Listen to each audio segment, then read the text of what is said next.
Hello guys, स्वागत है आपका इंस्पार्टिक एकेडमी में। देखिए, फिजिक्स में हम लोगों ने पहला चैप्टर कंप्लीट कर चुका था, जिसमें हम लोगों ने यूनिट और डायमेंशन के बारे में पढ़ा था। तो यूनिट और डायमेंशन में बहुत सारे यूनिट्स हम ड्राइव यूनिट्स के थ्रू निकाले थे और आपको निकालने के लिए कहा भी था। तो आई होप कि आप लोगों ने वहाँ तक चीज़ों को अच्छी तरीके से समझा होगा और पढ़ा होगा। और आपसे एक रिक्वेस्ट है कि आप वीडियो को शेयर भी कर दिया करिए और नए लोगों से चैनल को थोड़ा सब्सक्राइब भी करा दिया करिए, ताकि आपको और भी अच्छे कंटेंट हम इस तरीके से और प्रोवाइड कर सकें। तो देखिए, आज के लेक्चर में हम लोग बात करेंगे फिजिक्स में नेक्स्ट चैप्टर में हम वेक्टर एंड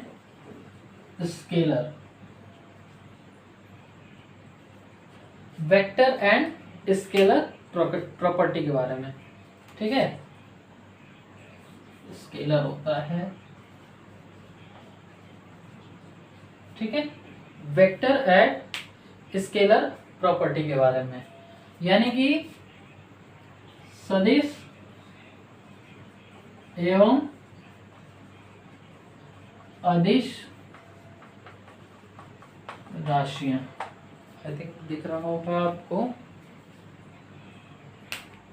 सदिश एवं अदिश राशियां। ठीक है, तो ये आपका इम्पॉर्टेंट चैप्टर है। अभी हाल फिलहाल में आपको एसएससी के थ्रू एक इलेक्ट्रॉनिक्स वालों के लिए वैकेंसीज भी आ रखी है। उसमें भी फिजिक्स के पूरे कॉन्सेप्ट को मेंशन कर रखा है पार्ट 2 में। तो जीएस के साथ साथ उसके लिए भी इम्पॉर्टेंट है। बाकी हर एक कॉम्पिटिटिव एग्जामिनेशन के लिए ये फिज़िक्स इम्पॉर्टेंट है जनरल साइंस के तौर पे। तो उसके हिसाब से हम लोग चलते हैं और क्वेश्चंस को भी प्रैक्टिस करेंगे। ठीक है, तो यहाँ पे हम लोग बात कर रहे हैं सदिश एवं अदिश राशि के बारे में। तो सदिश एवं अदिश राशि क्या होता है? तो आप डेफिनेशन तो पढ़ते आए हैं, ठीक है, मगर यहाँ पे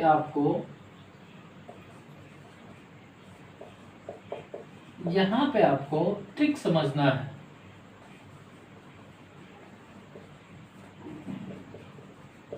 सदिश एवं अदिश राशि, सदिश एवं अदिश राशि। ठीक है, तो डेफिनेशन मोटा मोटी सब लोग याद रखते हैं। ठीक है, सदिश राशियां वे राशियां होती हैं जिनमें दिशा के साथ साथ क्या होना चाहिए, या आप दिशा पहले ना लिख के पहले आप परिमाण प्लस दिशा, परिमाण और दिशा दोनों होना चाहिए। अदिश राशियां वह राशि होती है जिसमें केवल और केवल परिमाण होता है, ठीक है, दिशा नहीं होता है। क्या होता है? दिशा नहीं होता है। तो अगर डेफिनेशन आप लिखना चाहें तो क्या लिख सकते हैं कि सदिश राशि वह राशि होती हैं, वह भौतिक राशियां होती हैं जिनमें परिमाण के साथ साथ दिशा भी होता है। ठीक है, अदिश राशियां वह राशियां होती हैं जिनमें केवल और केवल परिमाण होता है। अब सदिश राशि की अगर हम लोग बात करें, पहले अदिश राशि की बात हम लोग कर दे रहे हैं। तो आप अदिश राशि में फंडामेंटल यूनिट 7 तरीके के पढ़े होंगे, जिसमें आपका द्रव्यमान, समय, लंबाई एटसेट्रा, आप 7 पढ़े होंगे। तो ये सब कैसी राशियां हैं? अब इन्हीं से मिलकर व्युत्पन्न राशियां भी बनता है, जैसे क्षेत्रफल, आयतन, घनत्व। ठीक है, ये सब कैसी राशियां हैं? ये सारी राशियां जो है आपका अदिश राशियों के तौर पे आते हैं। कैसे आते हैं? अदिश राशियों के तौर पे आते हैं। सदिश राशियां क्या होती हैं? जैसे बल। अब बल देखेंगे आप, एफ के ऊपर इस तरीके से बार बना के दिया होता है। या बल की परिभाषा में ये होता है कि बल द्रव्यमान के साथ त्वरण F = m × a। ए क्या है? त्वरण है। त्वरण कैसी राशि है? तो त्वरण आपका सदिश राशि है, क्योंकि त्वरण में दिशा होता है। आपको फॉर्मूला बताए थे, त्वरण क्या होता है? त्वरण जो होता है वेग परिवर्तन की दर, वेग परिवर्तन की दर यानी कि वेग परिवर्तन अपॉन t होता है। और वेग परिवर्तन क्या होता है? वेग क्या होता है? तो वेग होता है आपका विस्थापन बटे समय। विस्थापन कैसा है? विस्थापन आपको बता चुके हैं कि जो विस्थापन है, चाहे अभी आगे बताएंगे कि जो विस्थापन होता है वो एक सदिश राशि होता है और ये एक निश्चित दिशा में होता है। आगे जब हम गति वाला चैप्टर पढ़ेंगे तो वहां पे आप देखेंगे कि विस्थापन जो है और दूरी में अंतर हम लोग बताएंगे कि लंबाई क्या होता है, दूरी क्या होता है, विस्थापन क्या होता है, उसमें क्या अंतर होता है। तो आप अभी इतना समझिए कि विस्थापन एक निश्चित दिशा में होता है और दूरी रैंडमली चली गई दूरी लंबाई होती है। ठीक है, तो विस्थापन की वजह से यहाँ पे वेग सदिश हो गया और यहाँ पे वेग की वजह से त्वरण सदिश हो गया और त्वरण की वजह से यहाँ पे हमारा बल कैसा हो गया? सदिश हो गया। बल हो गया, त्वरण हो गया, और क्या कह सकते हैं, कार्य हो गया,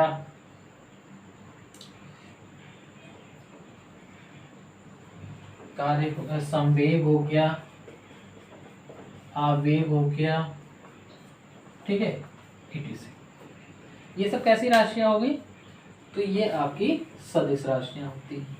यानी कि इसमें सदिश राशियों में क्या होता है कि आपका परिमाण के साथ साथ दिशा की भी आवश्यकता होती है, या दिशा होती है तो ही वो सदिश राशि के तौर पे आएगा।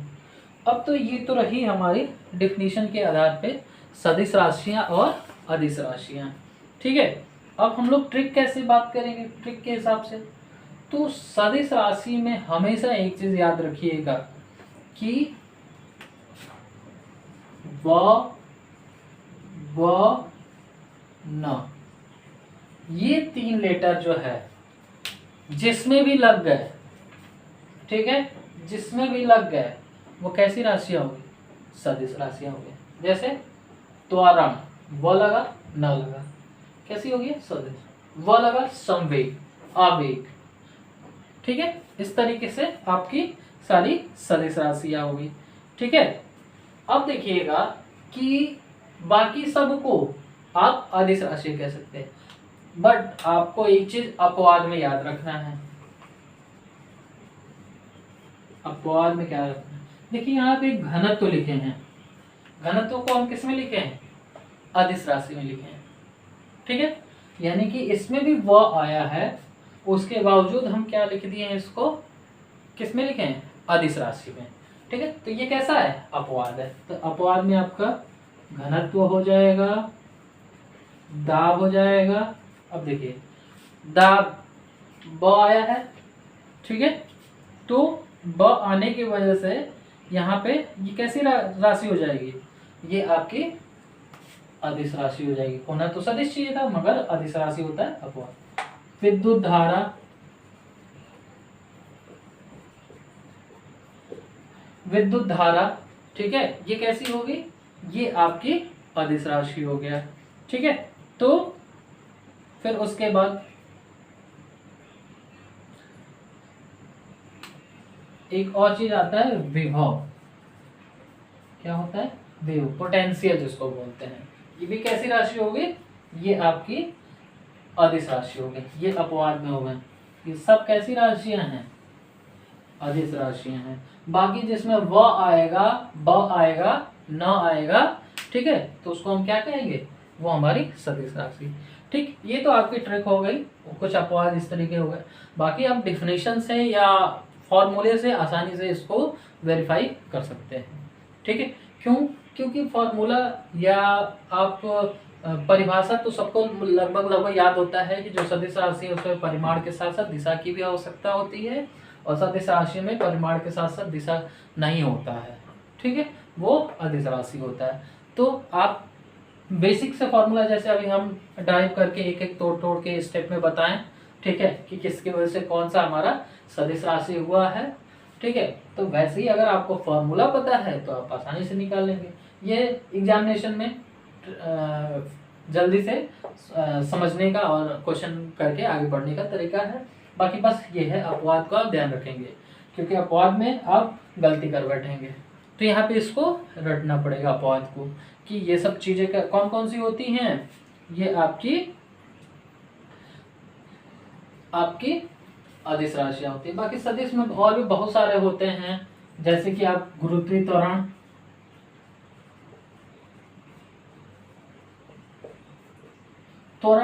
गुरुत्वीय त्वरण भी एक ही चीज है, ठीक है। वैद्युत क्षेत्र जिसको ई के ऊपर बार इस तरीके से हम रिप्रेजेंट करते हैं, ठीक है। बल आघूर्ण क्या होता है, बल आघूर्ण, ठीक है। देखो इसमें ब भी आया है और न भी आया है, ठीक है। तो इस तरीके से ये सब हमारे सदिश राशियां हो गई। तो आई थिंक आपको सदिश और अदिश में अंतर समझ में आया होगा।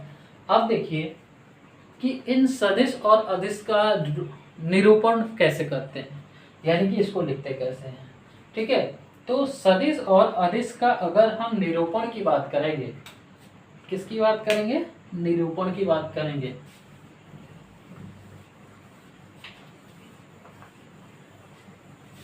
आप कॉपी पेन लेके इसको नोट्स बनाते चलिए। काफी इंपॉर्टेंट नोट्स होगा आपका ये, जो कि आपके हर एक कॉम्पिटिटिव एग्जामिनेशन में काम आएगा, ठीक है। सदिश राशियों का निरूपण का मतलब रिप्रेजेंटेशन,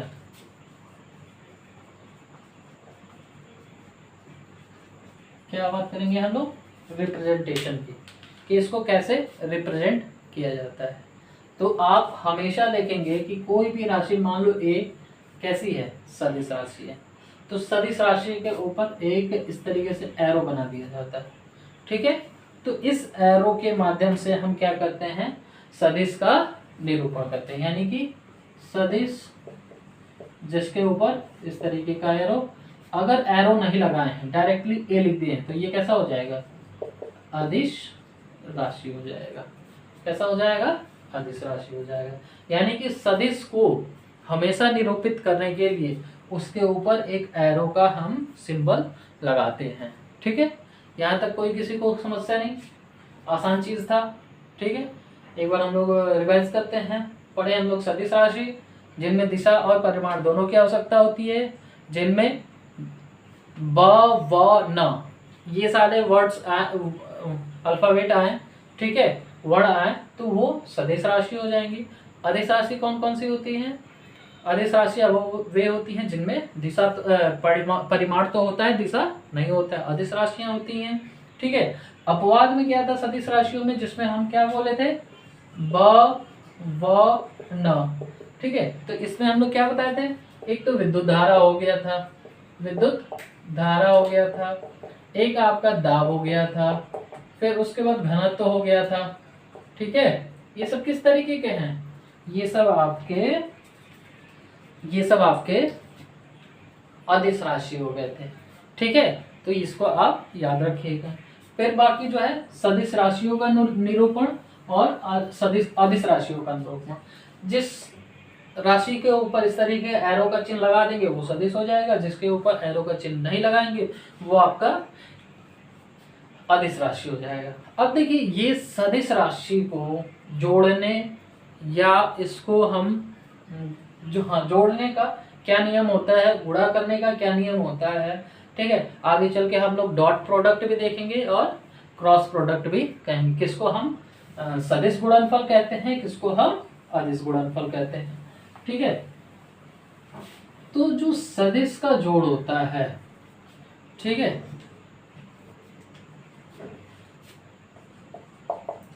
सदिश के जोड़ का नियम। ठीक है, सदिश के जोड़ का नियम। तो सदिश के जोड़ का जो नियम होता है वो मेनली दो तरीके का होता है, जिसमें सबसे फेमस आप पढ़े होंगे कि समांतर चतुर्भुज का नियम। क्या पढ़े होंगे? समांतर चतुर्भुज का नियम। ठीक है, ये जोड़ का नियम है। एक त्रिभुज का भी नियम होता है। ठीक है, तो त्रिभुज का भी नियम आगे हम लोग देखेंगे। ठीक है, पहला हम लोग क्या देखेंगे? समांतर चतुर्भुज का नियम। अब देखिए यहाँ पे समांतर चतुर्भुज के नियम में हम क्या करते हैं कि अगर दो सदिश दे रखे हैं, दो सदिश ए कॉमा बी, दो ऐसे सदिश लगे हुए हैं, एक ही स्थान पे लगे हुए हैं जो कि समांतर चतुर्भुज की एक भुजा का निर्माण, दो भुजा पे लगे होते हैं। ये हमारा बी, और इसका परिणामी इसके किससे होके जाता है? इसके विकर्ण से होकर जाता है, जिसको हम आर वेक्टर कहते हैं। ठीक है, तो समांतर चतुर्भुज के नियम के अनुसार जो ए और बी दोनों वेक्टर्स का जो परिमाण होगा, क्या होगा? ए पर परिमाण आर वेक्टर होगा equal to under root A square plus B vector square plus 2 A B. क्या हो जाएगा? इसका परिमाण हो जाएगा। क्या होगा? ए वेक्टर, बी वेक्टर, और यहाँ पे कॉस थीटा भी आएगा।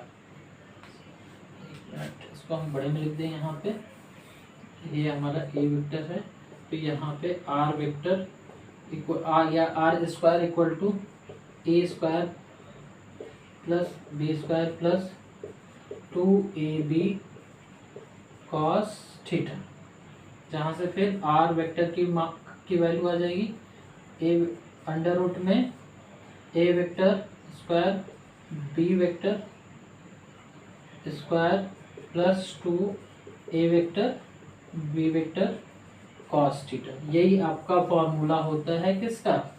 ये फॉर्मूला होता है आपके समांतर चतुर्भुज के नियम का, जो दो सदिश का परिणामी निकालता है ये हमारा। ठीक है, यहाँ तक किसी को कोई दिक्कत दिख रहा है आपको प्रॉपर? अब देखिए बहुत सारे न्यूमेरिकल क्वेश्चंस भी दे देते हैं। यहाँ पे आपको कंफ्यूज करने के लिए इस थीटा की वैल्यू के अकॉर्डिंग क्वेश्चन दे देता है, या थीटा की वैल्यू ना देके कह देता है कि जो ए और बी दो सदिश हैं वो समांतर चतुर्भुज के दो संलग्न भुजाओं पे इस तरीके से दिए गए हैं जिनके बीच का कोण 90 डिग्री है। ठीक है, तो 90 डिग्री देगा तो cos theta equal to cos 90। अब cos 90 की वैल्यू रख के इसको आप आसानी से सॉल्व कर सकते हैं। cos 90 की वैल्यू 0 हो जाता है, जिससे ये टर्म पूरा 0 हो जाएगा। वैल्यू हमारा a स्क्वायर बी स्क्वायर, यानी कि A vector A square plus vector B square हो जाएगा। ठीक है, इस तरीके से होता है। तो एक हम लोग क्वेश्चन सॉल्व करते हैं इस पे, फिर आगे हम लोग आगे के नियम को पढ़ते हैं।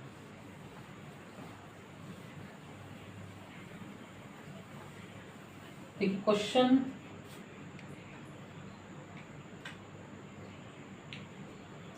दो बल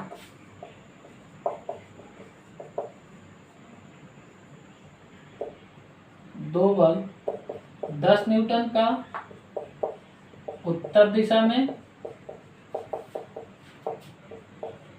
तथा 5 न्यूटन का पूर्व दिशा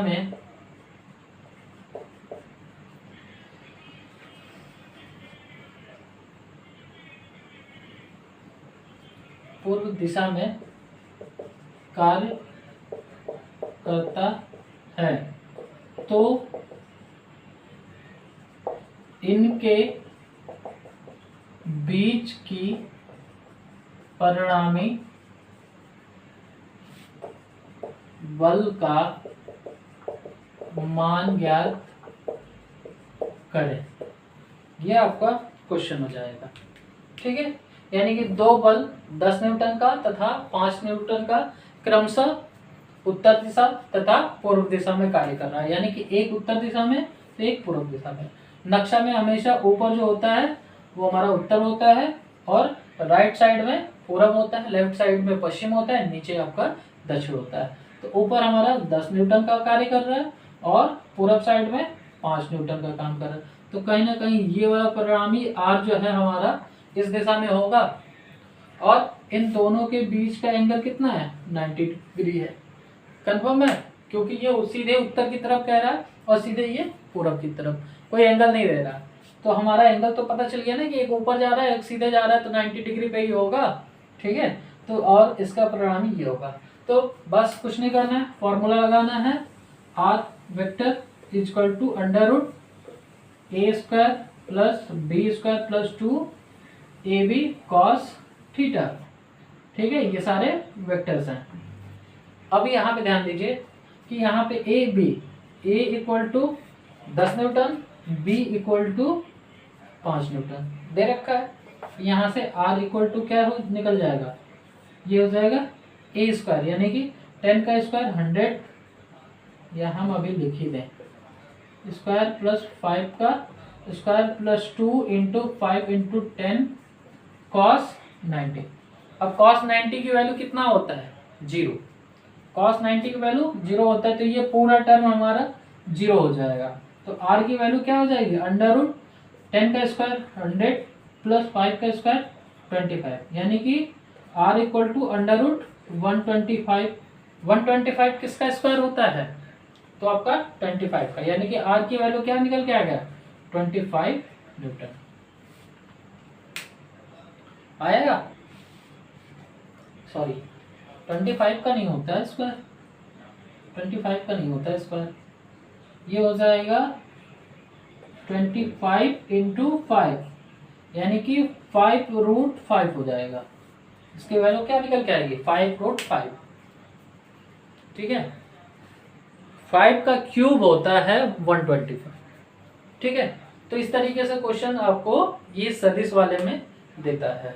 ठीक है, अब यहाँ पे देखेंगे कि पूछेगा कभी कि कब परिणामी जो है वो मैक्सिमम होगा। तो यहाँ पे डिपेंड कर रहा है किसके, कास थीटा की वैल्यू पे। ठीक है, तो कास थीटा की वैल्यू कब 1 होता है, कितने के बीच में वेरी करता है, तो -1 से 0, 0 से 1, इसी के बीच में हमारा कॉस थीटा की वैल्यू वेरी करता है। मैक्सिमम 1 होगा। मैक्सिमम 1 कब होता है, जब थीटा इक्वल टू 0 डिग्री, यानी कि कॉस 0 डिग्री की वैल्यू 1, यानी कि कॉस 1 के मान पे हमारा क्या होगा, इस आर का मान मैक्सिमम होगा। ठीक है, यानी कि यहाँ पे 1 रखेंगे तो ये पूरा हमारा क्या हो जाएगा, R vector equal to under root A square plus B square plus 2ab, ये हमारा मैक्सिमम मान होगा। कब होगा, जब दोनों बल एक ही दिशा में कार्य हो। कॉस 0 का मतलब इन दोनों परिणामी के बीच का कोण 0 है, यानी कि एक ही दिशा में दो बल लगेगा तो मैक्सिमम बल लगेगा। ठीक है, तो इस तरीके से हमारा ये मैक्सिमम बल का फॉर्मूला निकलता है। ठीक है, फॉर्मूला एक ही होता है, बस केवल और केवल हमको ध्यान देना होता है कि वो इसका एंगल क्या दे रखा है, एक ही दिशा में दे रखा है, विपरीत दिशा में दे रखा है, या परपेंडिकुलर दे रखा है। ठीक है, तो इस तरीके से आप आसानी से इस चीज को कैलकुलेट कर सकते हैं। ठीक है, मिनिमम कब होगा, तो मिनिमम होने के लिए क्या कंडीशन, कॉस की वैल्यू -1। -1 कब होता है, जब 180 डिग्री होता है। अब देखो आप इस क्वेश्चन को हम मिटाते हैं, फॉर्मूला को ही हम सिद्ध करके देखते हैं।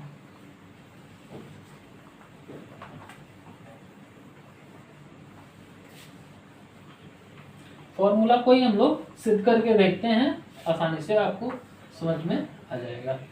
यहाँ पे देखिए, जब हमारा r की value under root A square B square plus 2ab cos theta. ठीक है, तो आर मैक्सिमम कब होगा? जब theta equal to 90 degree, sorry 0 degree. ठीक है, कब वो कैसे होगा? तो ये देखिए, R equal to under root A square plus B square plus 2ab cos 0। Cos 0 का वैल्यू 1, कॉस 0 का वैल्यू 0 डिग्री 1। ठीक है, तो यहाँ पे हम 1 कर सकते हैं। ये किसका फॉर्मूला हो जाएगा? R equal to under root A plus B का होल स्क्वायर हो जाएगा फॉर्मूला, यानी कि R equal to A plus B. ये क्या हो गया? दोनों वेक्टर हैं। ठीक है, तो ये क्या हो गया? आर मैक्सिमम हो गया। ठीक है, आर मैक्सिमम हो गया, आर प्लस ए बी। इसको हम साइड में लिख ले रहे हैं। जब theta equal to 0 degree, then हमारा आर मैक्स इक्वल टू कितना हो जा रहा है? ए प्लस बी, ये हो जा रहा है। अब देखिए, अब क्या करें? इसी फॉर्मूले में देखिए सेकेंड लाइन, अगर सेकेंड लाइन की बात करें कि आर मिनिमम यानी कि थीटा इक्वल टू 180 डिग्री। ठीक है, 0 डिग्री का मतलब क्या है कि कोई वेक्टर ये है और इसी दिशा में एक और वेक्टर हम परिमाण लगा दिए, तो दोनों का आसानी से जुड़ जा रहा है, एक ही दिशा में जा रहा है, तभी तो दोनों के बीच कोण हमारा 0 डिग्री हो रहा है। 180 डिग्री का मतलब कि एक बल इधर लगा रहे हैं, दूसरा बल इसी बिंदु से इस दिशा में लगा रहे हैं, तो इन दोनों के बीच का कोण कितना हो जाएगा? 180 डिग्री। ठीक है, तो दोनों को ये रिपल करेगा। ठीक है, दोनों को खींचेगा, तो क्या हो जाएगा? परिणामी इसका कम हो जाएगा। तो आर मिनिमम कैसे हो जाएगा? Equal to A square plus B square plus 2ab cos 180 degree, ये हो जाएगा। ये हमारा रूट में होगा 180 डिग्री का मान, कॉस 180 डिग्री का मान -1 होता है। -1 यहाँ पे रखेंगे। ठीक है, तो क्या हो जाएगा? Cos 180 degree.